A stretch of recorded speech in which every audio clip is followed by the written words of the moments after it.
സംസ്ഥാനത്തെ സ്കൂളുകളിൽ നിലവിലുള്ള ഏപ്രിൽ മെയ് മാസത്തെ വേനൽക്കാല അവധി മാറ്റുന്നത് ചർച്ച ചെയ്യാൻ വിദ്യാഭ്യാസ വകുപ്പ്. മഴക്കാലത്തെ അധ്യയന ദിനങ്ങൾ കൂടുതൽ നഷ്ടപ്പെടുന്നതിനാലാണ് ഈ നീക്കം.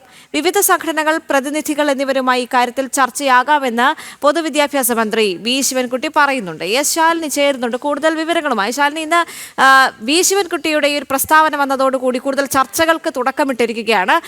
എന്താണ് ഇപ്പോൾ നിലവിലത്തെ അവസ്ഥ? ദേവിക, നിലവിൽ ഈ അധ്യയന വർഷവും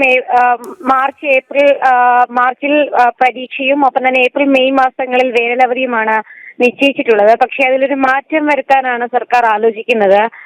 നിലവിൽ ജൂൺ ജൂലൈ മാസങ്ങളിൽ ഈ ശക്തമായ മഴ, അതിതീവ്രമായ മഴ പല ജില്ലകൾക്കും പല സ്കൂളുകൾക്കും അവധി പ്രഖ്യാപിക്കുന്നു. ദുരിതാശ്വാസ ക്യാമ്പുകൾ സ്കൂളുകളിൽ പ്രവർത്തിക്കുന്നു.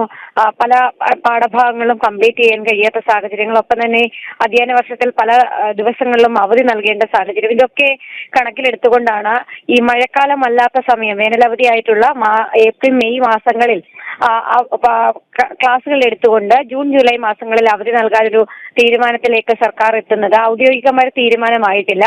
ഒരു ചർച്ചയിലൂടെ മാത്രമേ കാര്യങ്ങൾ നടക്കുകയുള്ളൂ എന്നുള്ളതാണ് വിദ്യാഭ്യാസ മന്ത്രി ഈ ഘട്ടത്തിൽ പറയുന്നത്. ഇതിന്റെ അടിസ്ഥാനത്തിലാണ് ഇന്ന് മാധ്യമങ്ങളോട് ഇതിന്റെ സൂചനകൾ നൽകുകയും ചെയ്തത്. പ്രാഥമികമായി വിദ്യാഭ്യാസ വകുപ്പ് ഇതിന്റെ ചർച്ചകൾ ആരംഭിച്ചിട്ടുണ്ട്. വിദ്യാർത്ഥി പ്രതിനിധികൾ, ഒപ്പം തന്നെ രക്ഷകർത്താക്കൾ, അധ്യാപകർ, വിവിധ വകുപ്പുകൾ അടക്കമുള്ളവരുടെ ഏകോപനത്തോടു കൂടി മാത്രമേ ഇത് നടത്താൻ കഴിയുകയുള്ളൂ. സ്വാഭാവികമായും ഇവരുമായൊക്കെ ചർച്ചകൾ നടത്തുകയാണ്. ചർച്ച അന്തിമമായതിനു ശേഷം സർക്കാർ തലത്തിലുള്ള ചർച്ചകൾ കൂടി പൂർത്തിയാക്കി ഔദ്യോഗിക തീരുമാനത്തിലെത്താനാണ് സർക്കാർ ആലോചിക്കുന്നത്. എന്തായാലും വ്യക്തിപരമായി തനിക്ക് ജൂൺ ജൂലൈ മാസങ്ങളിൽ അവധി നൽകുന്നതിനോടാണ് താല്പര്യം എന്നുള്ളതാണ് വിദ്യാഭ്യാസ മന്ത്രിയും ഈ ഘട്ടത്തിൽ അറിയിക്കുന്നത്.